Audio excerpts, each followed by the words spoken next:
keeps stopping. I don't know why. Okay, I think now we should be good. It's not? Okay. Yeah, we're good. Okay, cool. Yeah, so last time I said we have some hyperplane arrangement H, which is some, let's say, finite collection of hyperplanes in some real vector space V. We can assume that it's central, which means that all of the hyperplanes pass through the origin. And we'll assume that it's essential, which means that actually the intersection of all of the hyperplanes is the origin. So this is like we have enough hyperplanes in some sense. And based on this, I defined two posets. One of them was the lattice of flats. So remember, a flat was where we had some intersection of some of these hyperplanes, and then we ordered the flats by reverse containment. That was the lattice of flats. And then we also defined the poset of regions. So for that I said we fix a base region.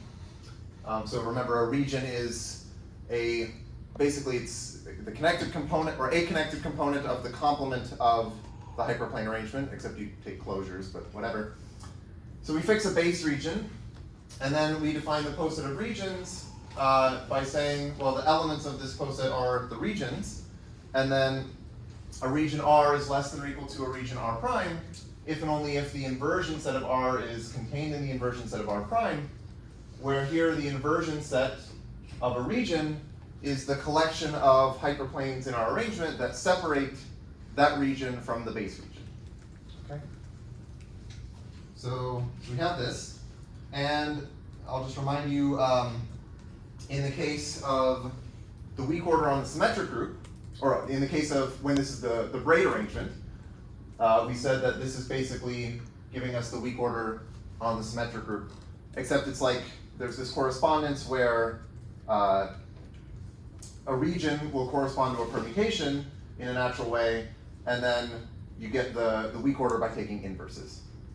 Okay. So let me tell you a theorem. So this is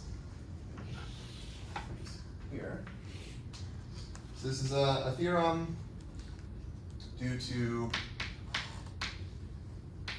Bjorner, Edelman, and Ziegler.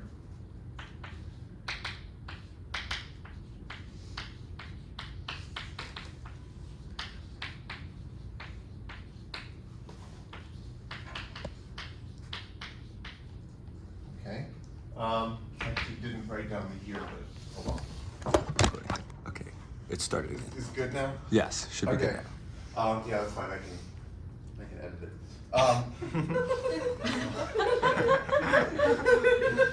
Okay, so here's the theorem. So let H be, okay, it's the same H as before. And we're going to fix a base region. So if H is simplicial, okay, so remember, simplicial means that, well, a region is simplicial if the number of walls of that region is equal to the dimension of the space V. And we say that the arrangement is simplicial if all of the regions are simplicial. So if H is simplicial, then actually the poset of regions is a lattice.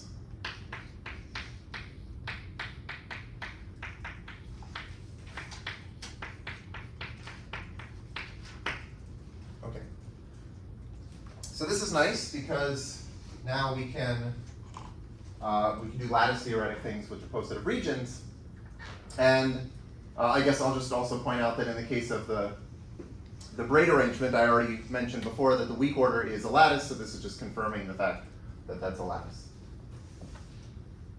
Okay, so when I talked about lattices before, one of the things that I mentioned was joint irreducible elements.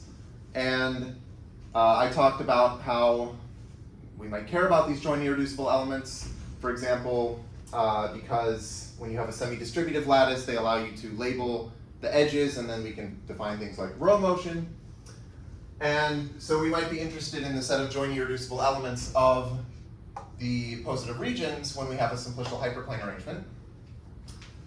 And we can think about these, well, of course, lattice theoretically, well, they're jointly reducible elements. You could say, well, it's like the regions that cover exactly one other region in the positive regions. But we also might want to have some geometric way of thinking about them because this is defined in a geometric way in terms of hyperplanes. So the question here is, how can we understand the jointly reducible elements of the poset of regions? And I'm assuming here that H is simplicial so that this is actually a lattice. And the answer is we're going to have these things called shards. So basically a shard is going to be sort of a piece of a hyperplane. You can imagine taking your hyperplane and like shattering it like a piece of glass until it breaks into these shards. And so I have to tell you basically how we're going to be cutting these hyperplanes to get these things called shards. Okay. And it gets a little bit, I think, maybe confusing, but hopefully it'll be okay. So let's say that I have some subset A of my hyperplane arrangement. So that's just like a subarrangement. It's just a collection of hyperplanes sitting inside of H. So if I have this, I'm going to let B sub A be the region of the hyperplane arrangement A. So A is like, you think of it as another hyperplane arrangement, so it has its own regions. And it's the region of A containing our original base region B. Okay. So again, I'm fixing some base region of the original hyperplane arrangement H. And so, right, if you start with some hyperplane arrangement and then you take a subset, then your regions of the subarrangement are just going to be like bigger, right? Because you've just removed some of the hyperplanes, but when you take like the complement of the hyperplane arrangement, you're just making them bigger. So there's going to be some region of the subarrangement containing the original base region B. So also, if I have, let's say, any subset X of my vector space V, I'm going to let A sub X be a particular subarrangement, and it's just going to be the set of all of the hyperplanes in my hyperplane arrangement script H, so it's like normal H inside of script H, such that this hyperplane contains the set X. Okay, so I'm just taking all of the hyperplanes that contain the set X, and that's my subarrangement. And then finally, well, I guess not finally, but okay, let upsilon, okay, so that's an upsilon, be the collection of codimension 2 flats.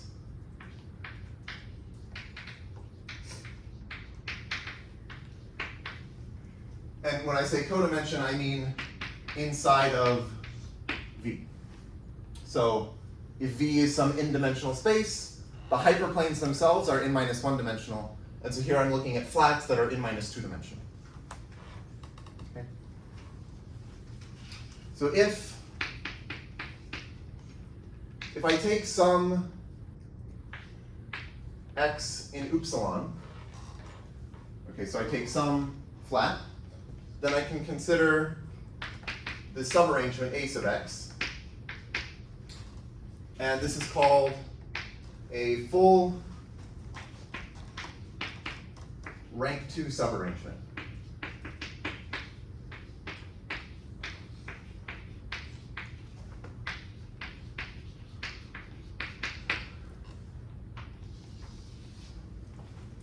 Of H.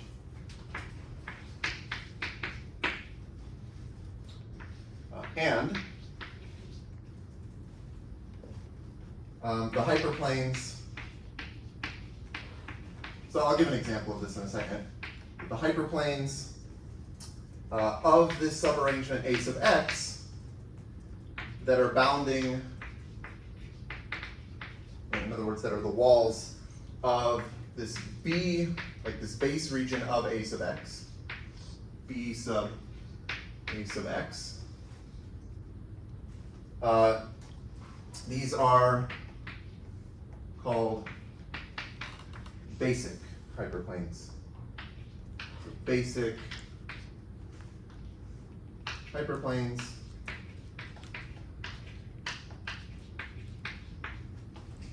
of the subarrangement A sub x.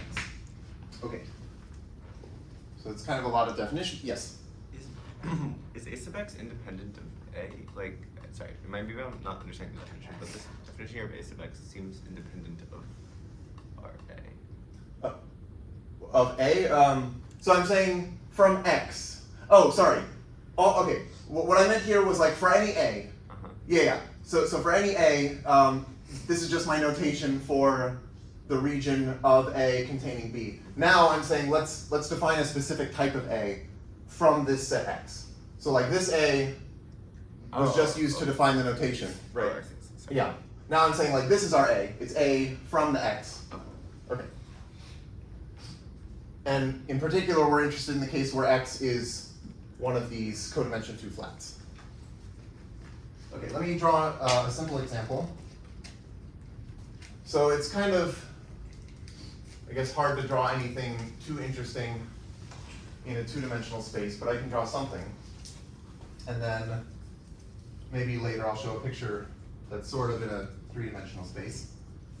Okay, so where's my chalk? My better chalk. What? Oh man. Over on this side. Wait, what? Seems like there's a big piece of chalk on it. Oh, it's there. Thank you. Yeah, there it is. Okay. Okay, so example. So let's say H is this hyperplane arrangement in this 2-dimensional space where we just have some lines passing through the origin. Maybe something like this.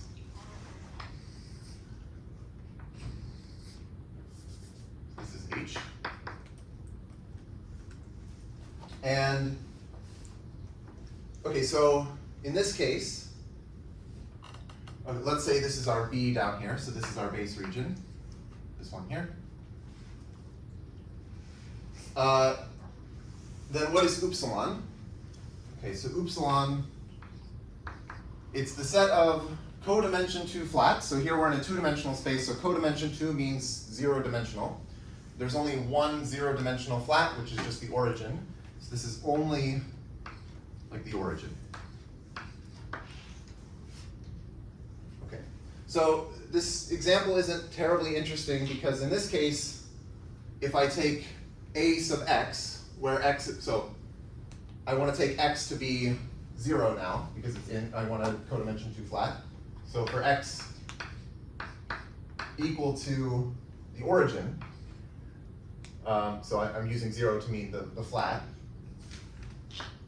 Well, we have that like A sub x, this is the set of hyperplanes in our arrangement that contain the origin. Well, they all contain the origin. So in this case, it's going to be just all of H. And so what are the basic hyperplanes? Well, they're just, so now, because A sub x is just H, our base region is also the same as B sub A sub x, like they're the same thing. And so I want to look at the hyperplanes of the subarrangement that are bounding this B sub A sub x, and that's just these two here. So maybe I'll color those in red. So we have this one and this one. Maybe I'll call this one H, and I'll call this one H prime. So the basic hyperplanes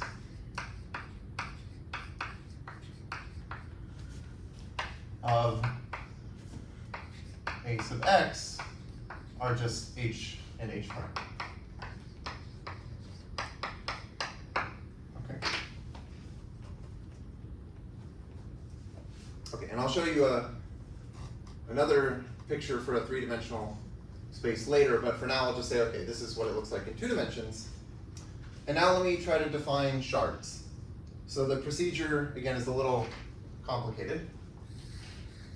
But what I'm going to do is I'm going to take my hyperplane arrangement, which might be in some high-dimensional space, and for every full rank 2 subarrangement, I'm going to cut it. I'm going to cut the non-basic hyperplanes at the codimension 2 flat x. So let me try to write this down. So for every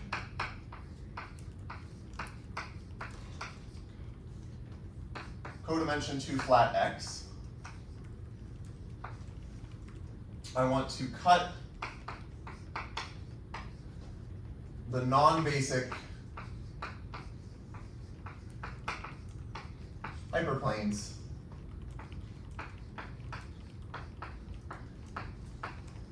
of the subarrangement A sub x along x. And by cutting, I just mean like you take your hyperplane and you delete the stuff that's in x. Okay? So, for example, if I did that here, well, I only have one, so I have to do this for every x, but in this case there's only one possible x, so I just have to do it once. So I say cut the non-basic hyperplanes at the origin, which basically means I sort of cut them like this, so that now this hyperplane here has been cut into 2 pieces. There's like this ray, and then there's this ray over here, and similarly for the other ones. So now this picture has like 8 pieces. There's the hyperplane h, which was not cut. There's the hyperplane h prime, which was not cut. And then each of these 3 hyperplanes got cut into 2 pieces. Okay? Okay, so what this is going to do is, well, this will cut the hyperplanes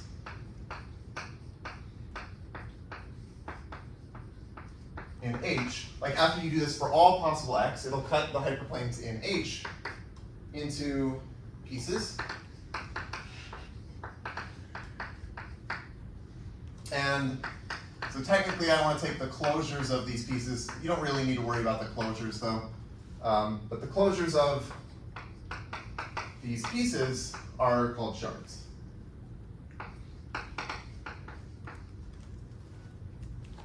So these are some polyhedral cones.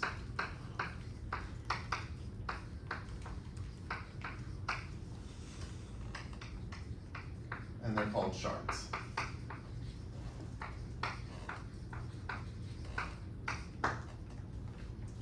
And I'm going to denote the set of shards by Sha of H. So this is the Cyrillic letter Sha. And so Sha of H is going to be the set of shards. Okay? Yes? So in this, like if we took this case, we cut all our things by taking out x. Yeah. Then we have these 2 lines where it's like these used to be one hyperplane, and now they've taken out a point. When we take the closure, don't we just get the line back? So what I mean is, if I've deleted the origin, this is an open ray. It's like a ray not including the origin. But when I take the closure of it, I want to add the origin back. So really, I should have one shard here, which is the closed ray containing the origin, and then there's this other shard which is going in the opposite direction, but also including the origin. Okay, so shards aren't necessarily destroyed. Right, exactly. They're not destroyed. Yeah. And that's actually important. So maybe I said, okay, you don't need to worry about the closure. Actually, maybe you should, because there's something called the shard intersection order, which maybe I'll define later. And this is where you take intersections of shards. So you don't want them to be disjoint, otherwise that would be kind of meaningless. But yeah, so they're not destroyed. Okay. And in particular, they all contain the origin.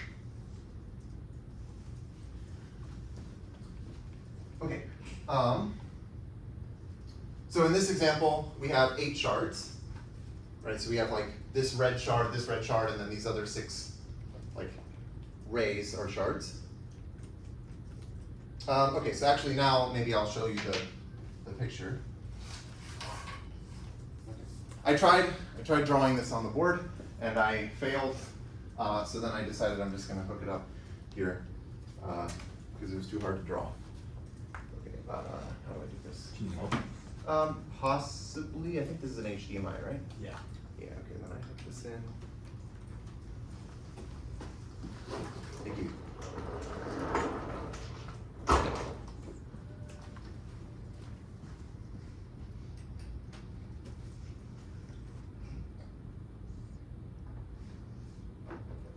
Do we have to?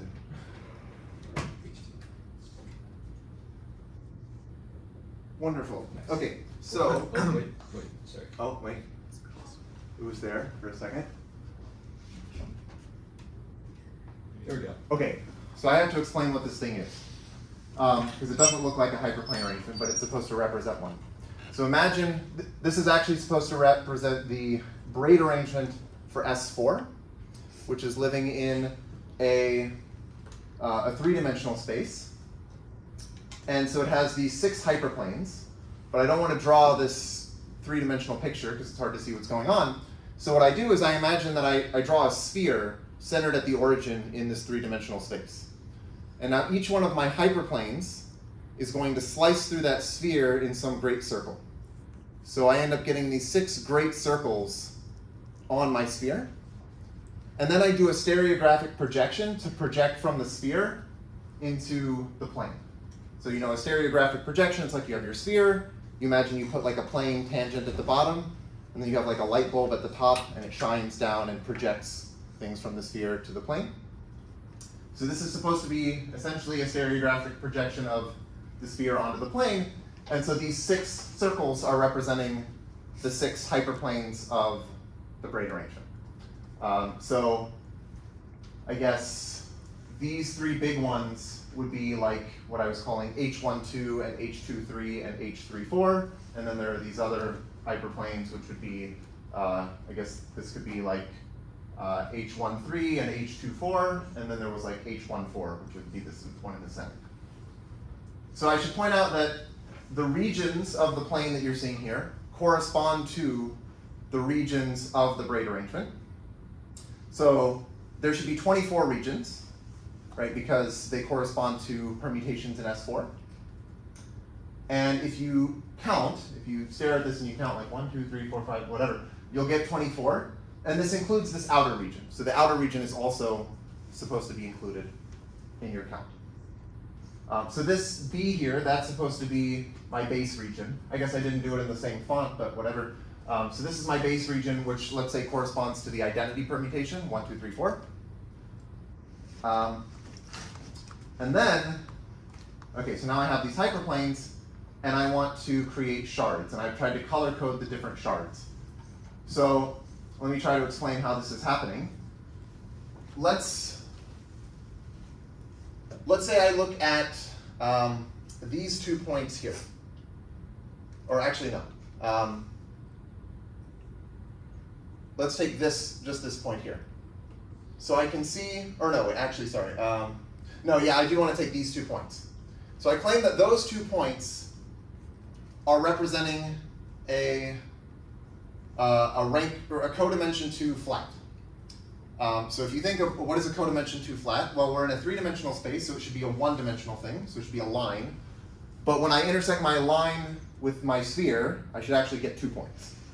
So a codimension 2 flat in this picture should look like 2 points, and I claim that these 2 points are one of these flats because they are the intersection of this hyperplane and this hyperplane and this hyperplane here.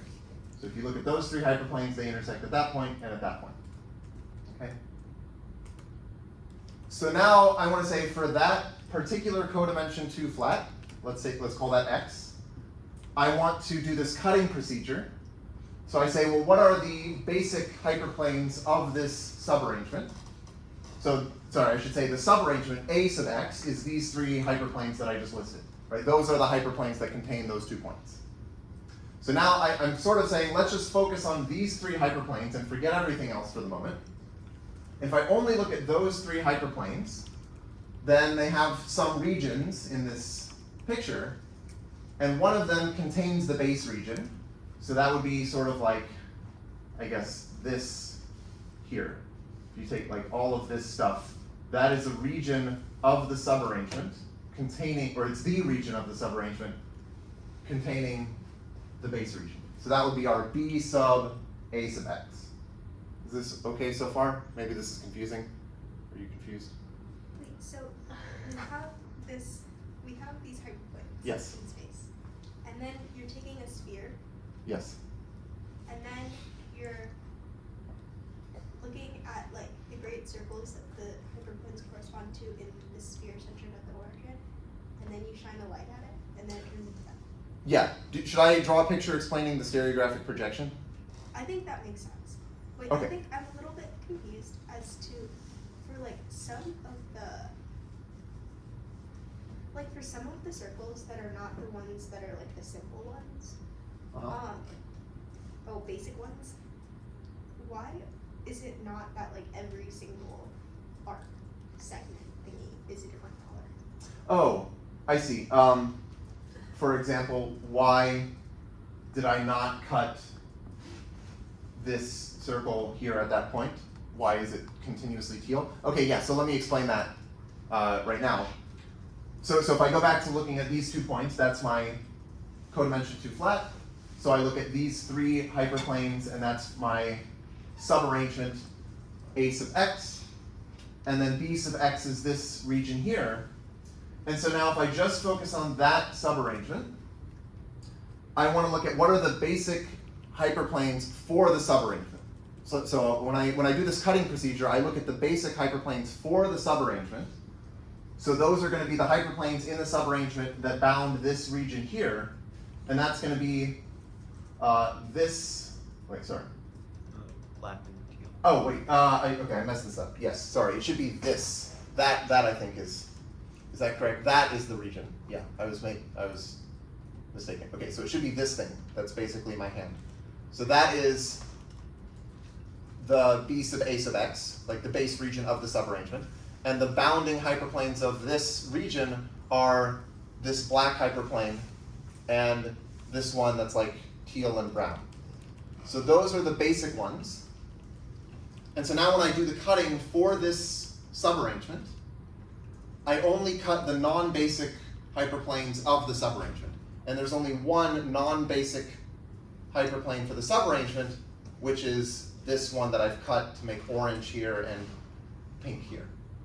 Does that make sense? So the reason why this teal hyperplane, or like this teal piece, did not get cut at that point is because it is basic for that subarrangement. Okay. Hopefully this makes sense. And so, okay, I mean, maybe I'll just point out that the three big circles don't get cut at all because they are going to be basic for every rank 2 subarrangement. So they'll never get cut. But then the other ones might get cut in some places. So the cutting process is like you iterate through all of Yeah. Okay. Right, so I say, okay, let's take this rank 2 subarrangement, do the cutting, so I cut like here, and I cut here. And then I say, okay, now let's take another rank 2 subarrangement, which might be like, I don't know, this one, and where would it be? I guess this, like that. And I say, okay, now I'm going to cut the basic one, or the non-basic one here, which is like this one. So that's why I cut it so that it's orange and yellow, but these two didn't get cut there. And I just keep doing this for every possible full rank 2 subarrangement until I've cut it into a bunch of pieces. Yes? How are we finding our codimension 2 flats in this picture? Oh, okay, that's a good question. Yeah, I guess one thing you could do, like if you wanted to sort of like algorithmically do this, say take any two hyperplanes and look at their intersection, and that will be a codimension 2 flat, because they will intersect in, like they're two hyperplanes, so they'll intersect in a codimension 2 space.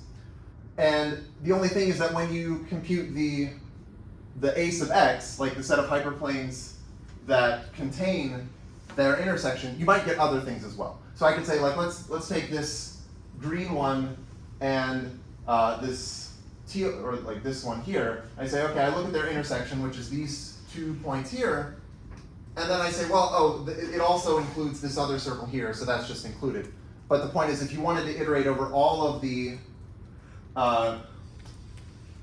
full rank 2 subarrangements, you could just take every possible pair of hyperplanes, look at their intersection, and you might just end up getting some twice. Like, you might end up just duplicating, but that doesn't matter. Okay? Does this make sense? Is this okay?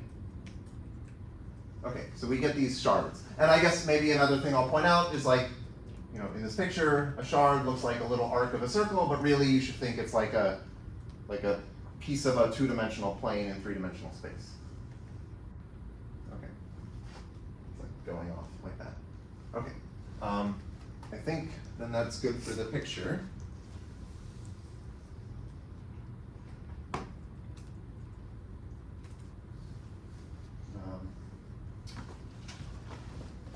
Oh, I have to remember how to do this thing.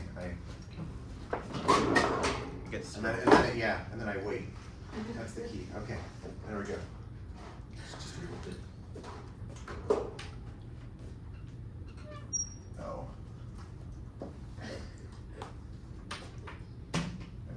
Okay, thanks. Okay, let's see.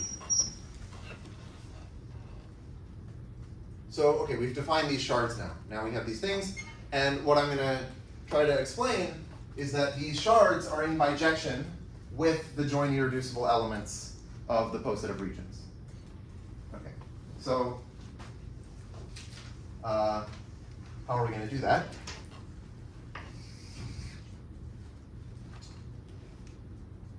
So, okay, let's let R covered by R prime, or, okay, let me switch these. R prime covered by R. Let's say this is an edge in the Hasse diagram of the poset of regions. So it's a cover relation. Okay. Well, these are regions, so I can look at points in the region. So I'm going to pick some point x in the interior of R. So the circ is just like interior. And let's say we pick x prime in the interior of R prime. Okay.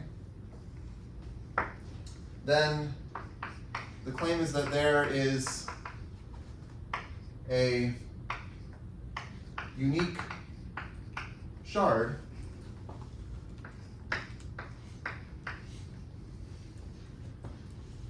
which I'll call sigma of R prime comma R that intersects the line segment between these 2 points.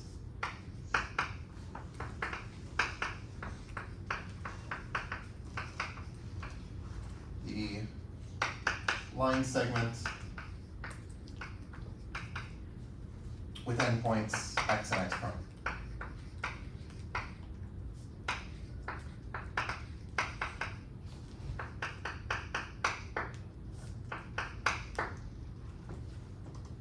And just a fact is that this shard doesn't depend on which points I chose. So sigma of R prime comma R does not depend on x and x prime. So like, no matter which points I chose, I'm going to get the same shard. Okay. So I guess maybe one place that I'll mention we're going with this is, it turns out actually that this lattice, the poset of regions, is semi-distributive. This was proven, I believe, by Nathan Reading. And so that means that there's this way of labeling the edges with joint irreducible elements, which I explained before when we were defining row motion. And what I'm going to try to explain is that shards are in bijection with joint irreducible elements. And this shard is actually going to be like the label of that edge from R prime to R. So this is like a natural geometric way of getting this labeling of the edges with shards, or with joint irreducibles. Okay.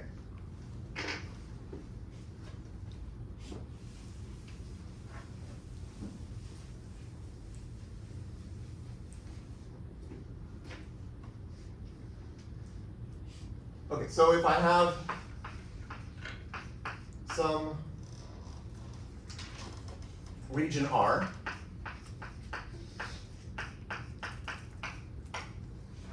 I'm going to let cov of R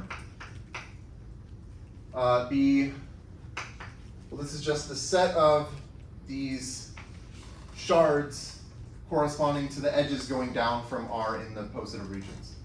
So it's going to be the set of these sigma of R prime comma R for all R prime covered by R. Okay. And I'm gonna call these shards in this set the lower shards of R. So this is the set of lower shards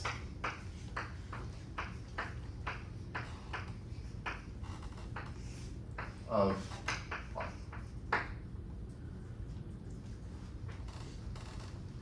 Okay. So now let me tell you the theorem. This is due to Nathan Reading. I think Reading might be the person I mentioned the most in this class, at least up to this point. This is from 2003.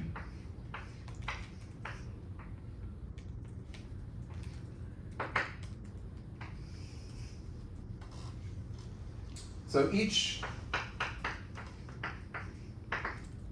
joint irreducible region, and I should say in this theorem I'm assuming that H is simplicial, so it's actually the positive regions is a lattice by this theorem of Bjorner, Edelman, and Ziegler.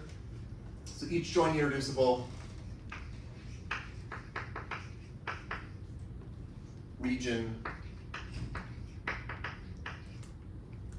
J in the positive regions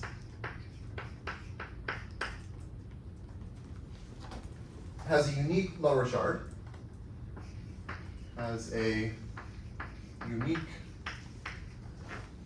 lower shard,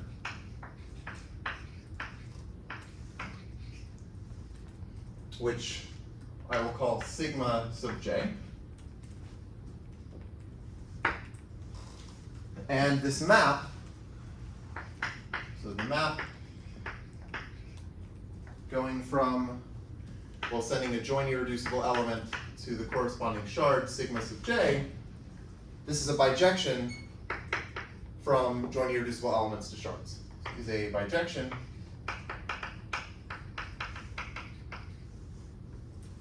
from, okay, so I have my script J, which is the set of joint irreducible elements of my lattice, which is the positive regions of H.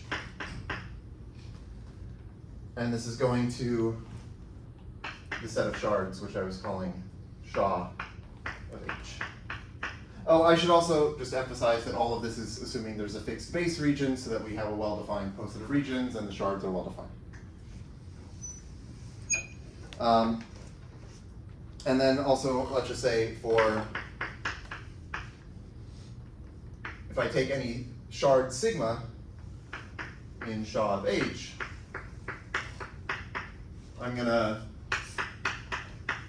let J sub sigma be the corresponding joint irreducible element. J sub sigma, well, okay, so this is just B such that if I take the shard corresponding to J sub sigma, I should get J, or I should get sigma, sorry. Okay, so this is kind of confusing notation, but all I'm saying is that this is the joint irreducible element corresponding to sigma. Okay.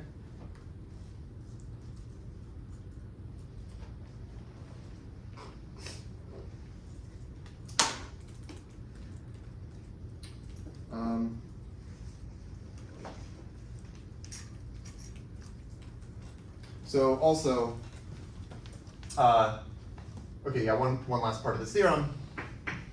Then this J sub sigma is the minimum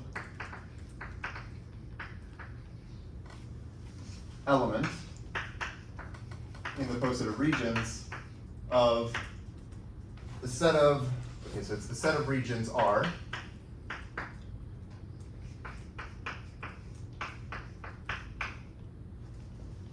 such that sigma is a lower shard of the region. Okay, so the point here for this last sentence is that I fix some shard sigma, and I say sigma can be the lower shard of multiple different regions, but there will be a minimum region that has sigma as a lower shard, and that minimum region is this joint irreducible region that corresponds to it under this bijection. Okay? Yes? Sorry, what sigma are we talking about in this last definition? Yeah, sorry. I'm just saying fix a sigma. Oh, for a fixed sigma. Yeah. Okay. Oh. Yeah, maybe the notation is a little bad.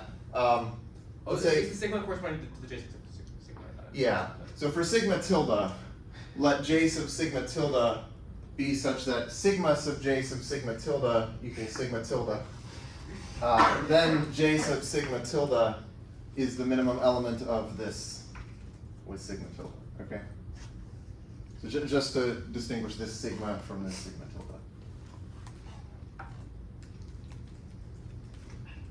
Okay, so maybe I'll point out what's going on in this rank 2 example. Well, actually, okay, let me write one other theorem and then I'll go back to this. And I'll try to fit it down here. So this is another theorem, also due to reading. Okay, it's also reading from the same paper, so maybe I'll just include it in this theorem and we'll pretend it's one theorem. The lattice, which is the positive regions of H, is semi-distributive.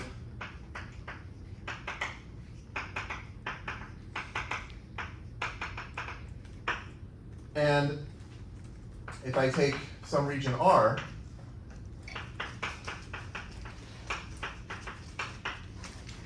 I can look at the canonical.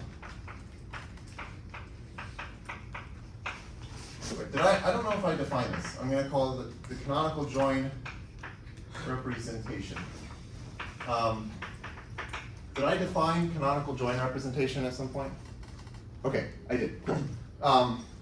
I'll just remind you, this is the set of joint irreducible elements that label the edges going down from the element in my semi-distributive lattice. Here, I'm saying that this is a semi-distributive lattice, so I take an element, I look at the edges going down from it. Those are labeled by some joint irreducible elements, which then correspond to shards, and the claim is that they are exactly corresponding to like the lower shards. Which I think, if you think about it, this is sort of, this last sentence is kind of immediate from the definitions, but the canonical joint representation of R is just the set of these J sub sigmas, where sigma is a cover, or a lower shard of R. Okay?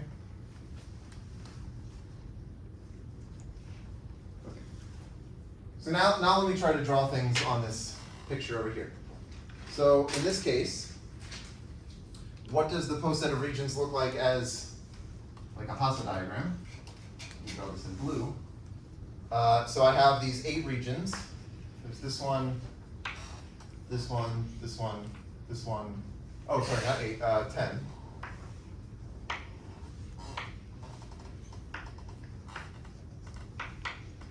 And so the Hasse diagram just looks like this.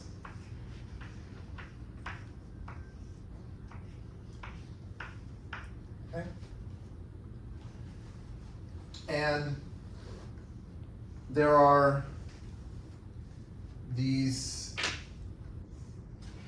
8 shards. So I guess they are, let's call this one sigma 1. So sigma 1 is this shard, maybe I'll label it up here. This is sigma 1. Okay, and this is, let's call this sigma 2, which is this shard here. And then this is sigma 3, sigma 4. And then over here, this would be sigma 5. And this is sigma 6. This is sigma 7 and sigma 8. Okay, so those are my 8 shards. And I can look at what the corresponding joint irreducible regions are. So if I take like sigma 1, so I want to look at like the joint irreducible element whose unique lower shard is sigma 1, well that's going to be this region here. So this is going to be our J sub sigma 1. Right, so you can see it has like one lower shard, which is this sigma 1. Okay? And then if I took, let's say, sigma 2, this is going to be J sub sigma 2 here, because that is the unique joint irreducible element whose lower shard is sigma 2. And then similarly, this is going to be J sub sigma 3. This is J sub sigma 4.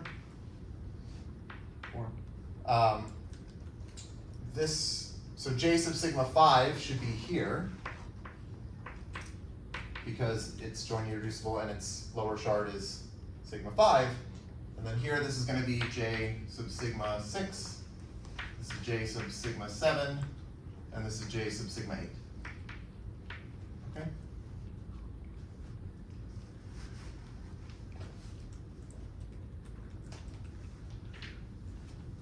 Okay. So there's not so much going on in the two-dimensional picture, but you can imagine if you had higher dimensional pictures, then things get complicated. Yeah, but we have these shards now that correspond to the joint irreducibles. Right. Any questions up to here? Okay.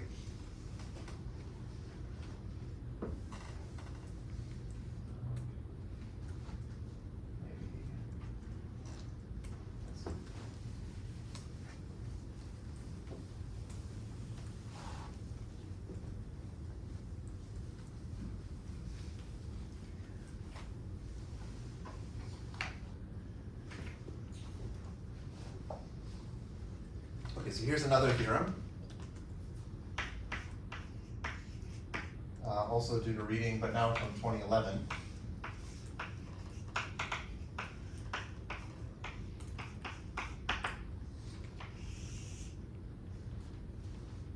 Okay, so there is a map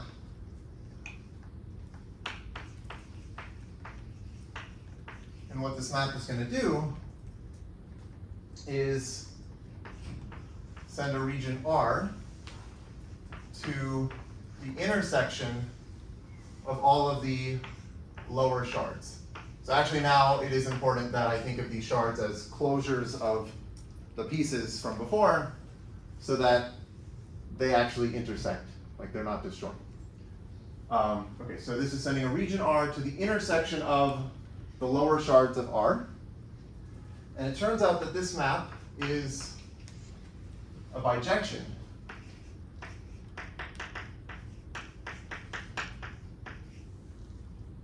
from the set of regions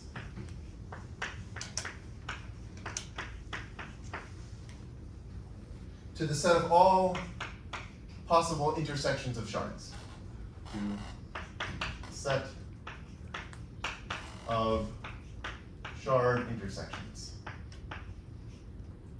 And by this I mean, like, consider all of the sets that you can get by intersecting some collection of shards, and that's what I mean by the shard intersections. And I guess this should include like the empty intersection, because if I took R to be the base region, it doesn't have any lower shards. So in that case, this would just be the empty intersection, but I want to think of that also as like a shard intersection. Set of shard intersections.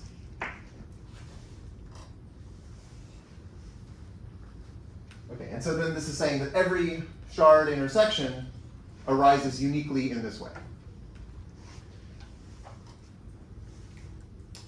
And so this is kind of nice because this gives a natural way of defining yet another Poset structure on the set of regions. But now we get it by taking these intersections of shards and ordering them kind of like how we define the lattice of flats. Okay, so the definition here, I guess also reading 2011.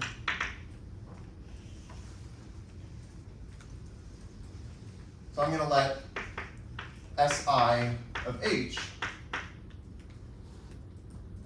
denote,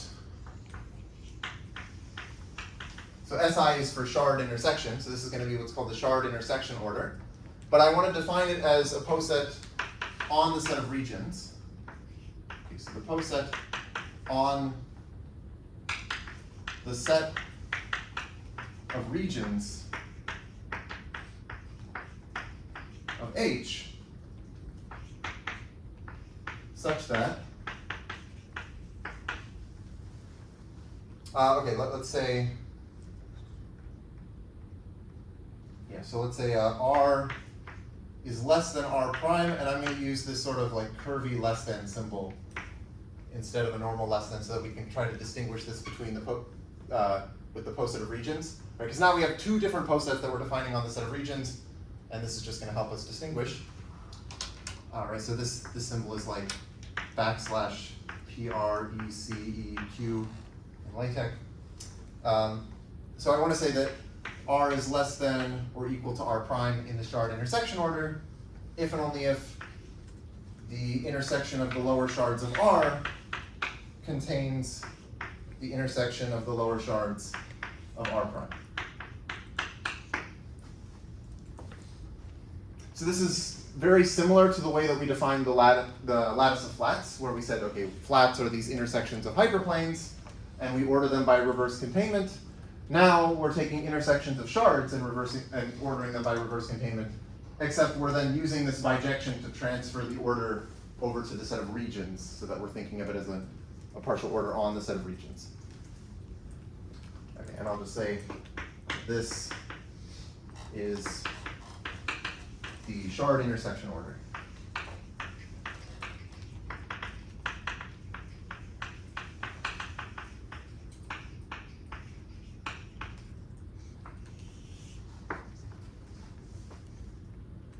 Okay.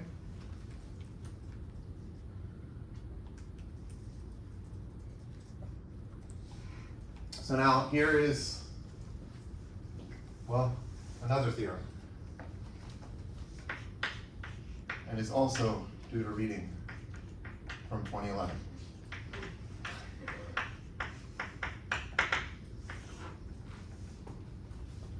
Okay, so the theorem is that this is actually a lattice. And the proof is very similar to how we proved that the lattice of flats is a lattice, which is quite easy. So let me just state this. The shard intersection order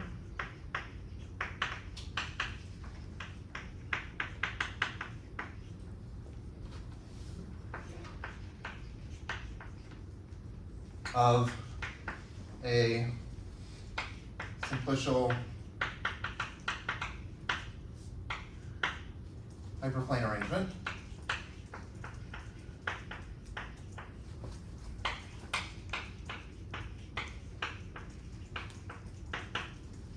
is a graded lattice.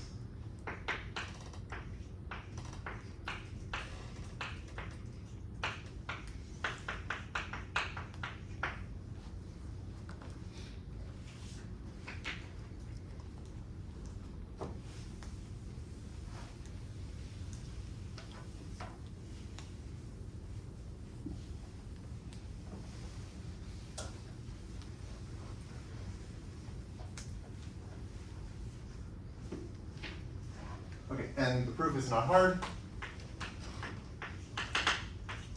So the join is just like before, the join of two, well, okay. I'm going to say the join of two shard intersections.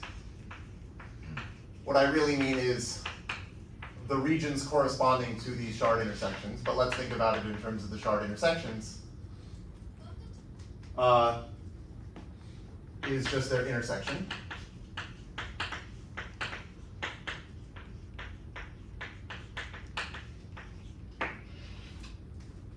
So really what I'm saying is that is, if I take like the join of R and R prime, and this join is supposed to be in this shard intersection order, then the shard intersection corresponding to it, which is the intersection of the lower shards, is just, well, it's the intersection of the lower shards of R intersected with the intersection of the lower shards of R prime. Okay, but all this is saying is that, like, if you want to take the join of shard intersections, you just take their intersections. And then I guess also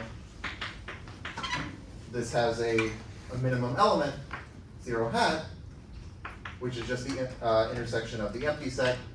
So you can think of this as like corresponding to the base region, because if you take the base region, it has no lower shards, so you're taking the intersection of the empty set. And this, well, you could think of this as just like all of V, right?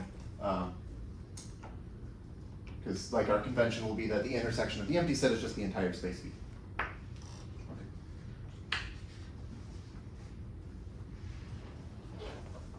Okay, good. So I've sort of mentioned this before, but let me just try to spell this out. So let's recall that if L is a semi-distributive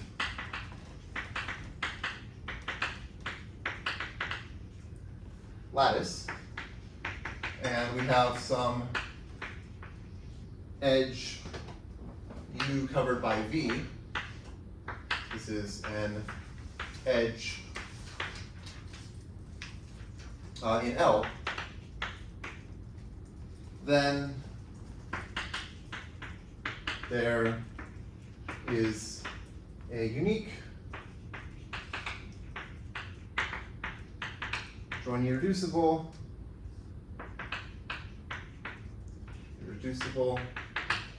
element J sub UV. This is a join irreducible element of our lattice. And it has the property that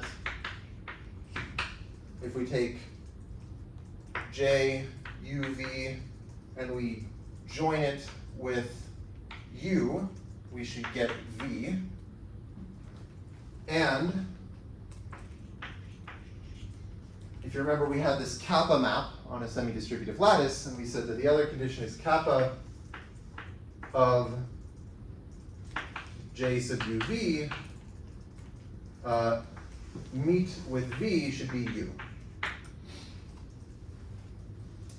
Okay? And we're going to view this, so view J sub UV as a label of the edge from U to V. So of the edge U. So this gives us our edge labeling with join irreducible elements. And let me say for two elements x and y with x less than or equal to y in my lattice, I'm going to let LA be of the interval. So I can look at the interval from x to y, just a set of things that are greater than or equal to x and less than or equal to y. And this is going to be, like, if I think of that interval as a little subposet, it's going to be the set of labels of the edges appearing in this interval. So this is just the set of these J sub UV such that X is less than or equal to U is covered by V is less than or equal to Y. So I just have my little interval, and I look at all the edges appearing in it, and I look at the set of the labels appearing in that interval. And there could be repetitions, like it could be that like some edge labels appear multiple times in this interval. And I'll just mention again that when L is just the poset of regions of a simplicial hyperplane arrangement H, we have that this joint irreducible J UV is the joint irreducible region corresponding to the shard sigma of UV. So here, well, maybe I should write it, maybe instead of U and V, let me write it as R and R prime. And then remember I said you can define this shard associated to R and R prime, which is just like the unique shard that's sitting between these two regions. Right, this is where you pick the point in the interior of R, and you pick the point in the interior of R prime, you draw the line segment between them. That line segment intersects a unique shard, which is this thing here. Okay.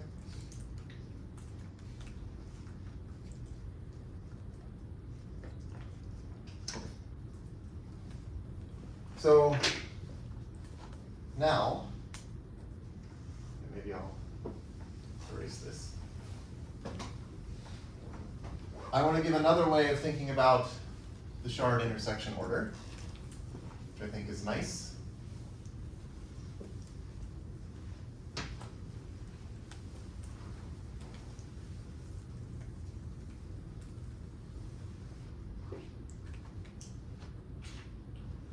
So theorem,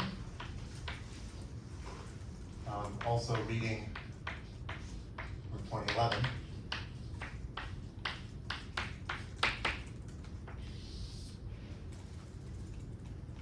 So if you take two regions,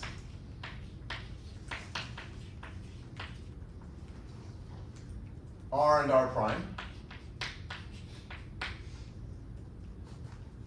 so it's two regions of our simplicial hyperplane arrangement, then we have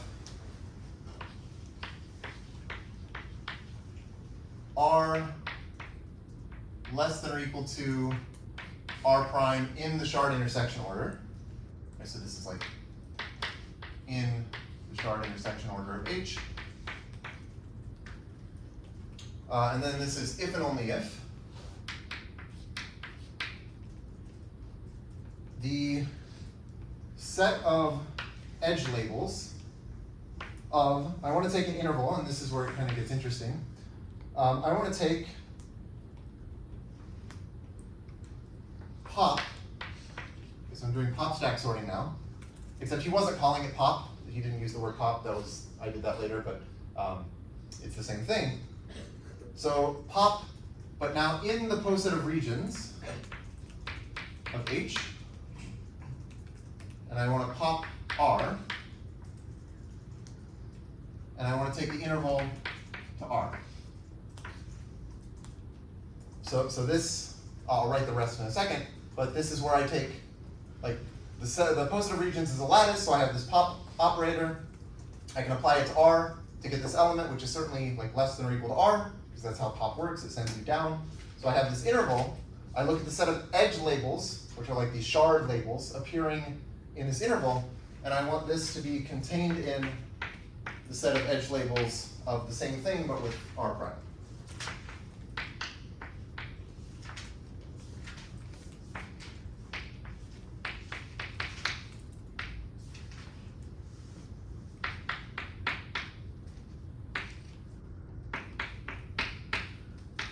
Okay.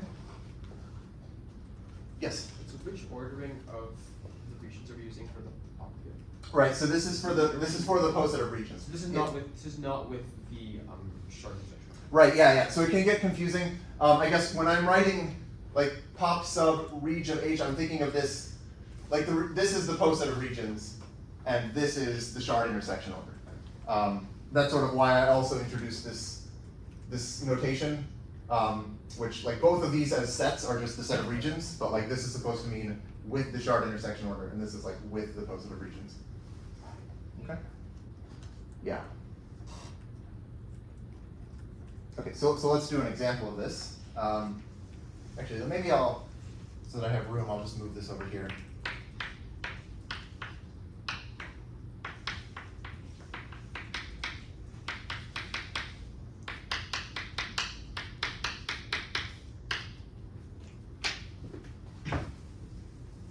Like that.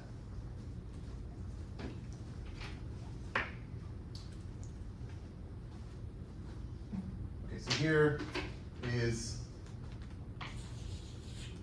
an example, again with a two-dimensional picture. So let's say H is this hyperplane arrangement.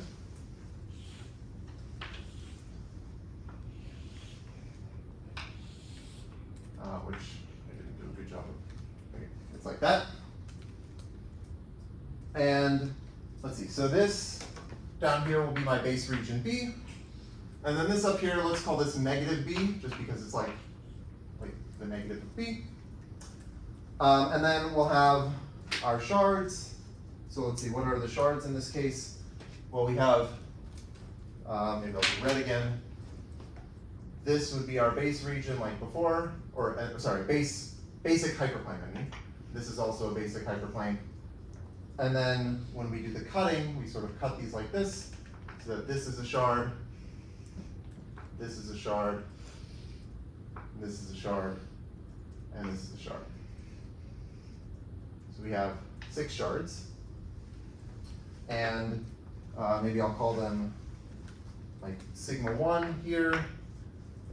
Okay, this isn't the same way I labeled them before, but whatever. This is sigma 3, so sigma 1, sigma 2, sigma 3, sigma 4, sigma 5, sigma 6. And now I have my poset of regions, which looks like this.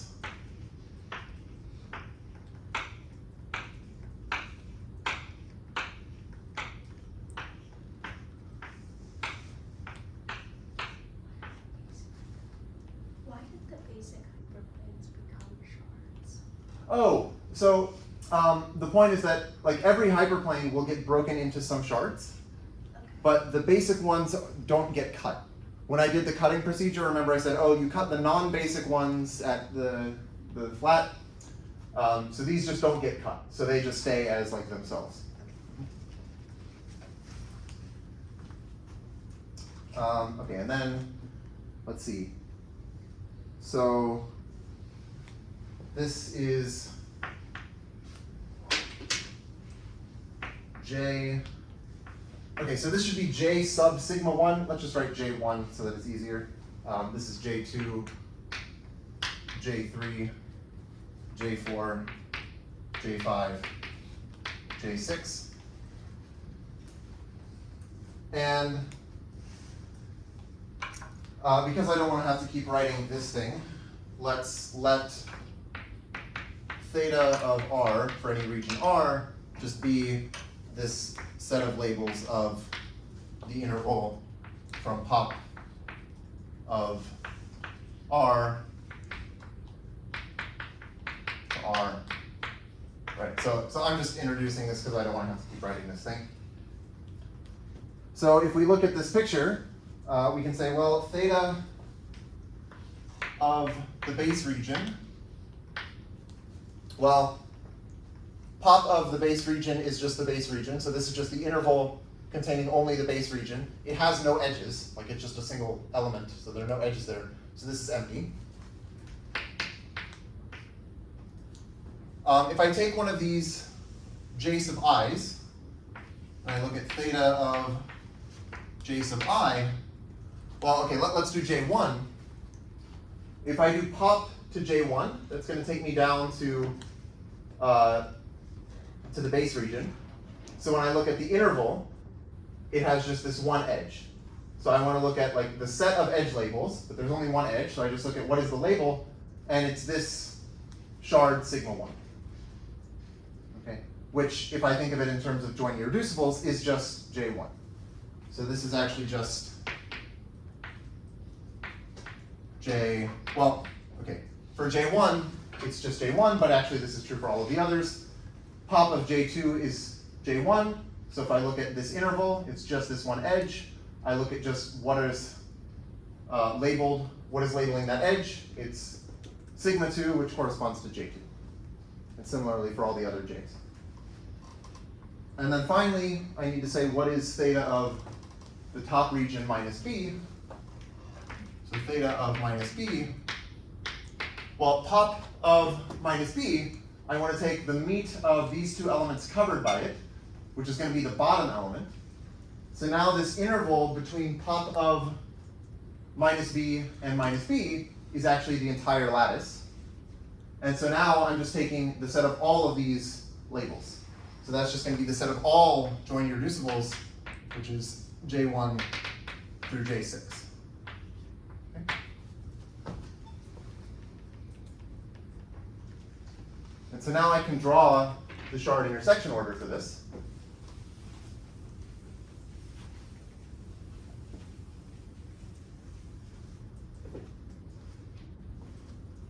So if I draw the shard intersection order for this hyperplane arrangement H, well, I'm going to have, so I want to order my regions here by inclusion of these theta sets. So I say the one at the bottom is B, because theta of B is empty. So I'll have B here. And then for each one of the JIs, I just have the singleton set JI, so those are all going to be like here. So I'll have J1, J2, J3, J4, J5, J6.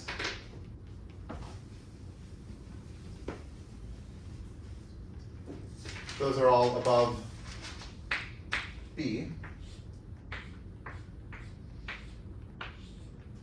And then I have negative B at the top because its theta set contains all of these other theta sets. So minus B is up here. Okay, and so we get that.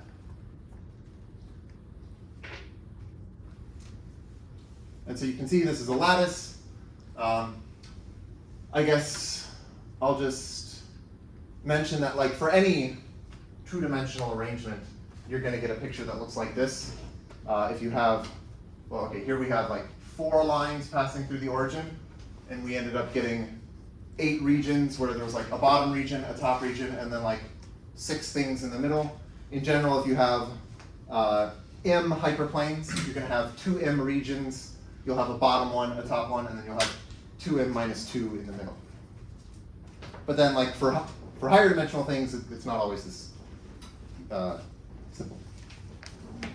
Okay, so I think that's all for today. So yeah.